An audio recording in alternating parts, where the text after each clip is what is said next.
नमस्कार मित्रांनो, जय शिवराय. खूप युजफुल व्हिडिओ आहे. बरेच लोक इन्शुरन्स घेतात, पण कार इन्शुरन्समध्ये कुठले इम्पॉर्टंट ॲड ऑन कवर असले पाहिजे बऱ्याच लोकांना माहीत नाही. झिरो डेप घेतलं म्हणजे सगळं झालं असं काही नाही आहे. मित्रांनो, मी तुम्हाला काही 4-5 ॲड ऑन कवर सजेस्ट करतो, ते अवश्य तुमच्या कार इन्शुरन्समध्ये घ्यायला विसरू नका. Number 1, zero depreciation. म्हणजे ॲक्सिडेंट झाल्यावर डेप्रिसिएशन पार्टवर पकडली जात नाही, पूर्ण व्हॅल्यू तुम्हाला गाडी रिपेअर करताना मिळणार आहे. सेकंड आहे की रिप्लेसमेंट. गाडीची चावी जर हरवली तर ती रिप्लेस करायला सुद्धा तुम्हाला क्लेम करता येणार आहे. थर्ड आहे इंजिन प्रोटेक्शन. म्हणजे गाडी पाण्यामध्ये गेली किंवा तुम्ही गाडी चालू करायचा प्रयत्न केला तर गाडीचं इंजिन सीज होऊ शकतं. अशा केसमध्ये इंजिन प्रोटेक्शन काम करतं. चौथा आहे मित्रांनो टायर प्रोटेक्शन. उन्हाळा येतोय, टायर फुटू शकतो, बरोबर. तर ॲक्सिडेंटल केसमध्ये टायर जर फुटला तर टायरसुद्धा तो तिथे मित्रांनो कवर होणार आहे. नेक्स्ट आहे रिटर्न टू इन्व्हॉइस. हा इम्पॉर्टंट ॲड ऑन करून जोपर्यंत इन्शुरन्स कंपनी देते तोपर्यंत तुम्हाला घ्यायचंच आहे.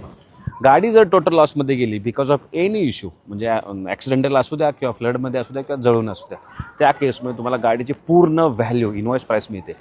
लेट्स एक्झाम्पल, गाडी 15 लाखला आहे ना, इन्शुरन्स रिटर्न टू इन्व्हॉइस हा ॲड ऑन कवर नाही आणि तुमची गाडी ॲक्सिडेंटल डॅमेज झाली, टोटल लॉस झाला आहे, तर तुमची आयडी जर 5 लाख आहे गाडीची, तुम्हाला 5 लाखच भेटणार. 10 लाख रुपयाचा लॉस होईल. या केसमध्ये रिटर्न टू इन्व्हॉइसमध्ये तुम्हाला वरचे 10 लाख रुपये सुद्धा मिळतात. आणि महत्त्वाचं मित्रांनो, consumable nut bolts, engine oil, coolant, okay, greasing हे जे छोटे छोटे कन्झ्युमेबल पार्ट्स जे येतात ना, ते सगळे कवर होतात कन्झ्युमेबल या ॲड ऑन कवरमध्ये. जर तो नसेल तर तुमच्या ते पण तुम्हाला ॲडिशनल 1000-1500 रुपये पे करावे लागतात ड्युरिंग रिपेअर. त्यामुळे तो सुद्धा ॲड ऑन कवर घ्यायला विसरू नका. धन्यवाद. जय महाराज.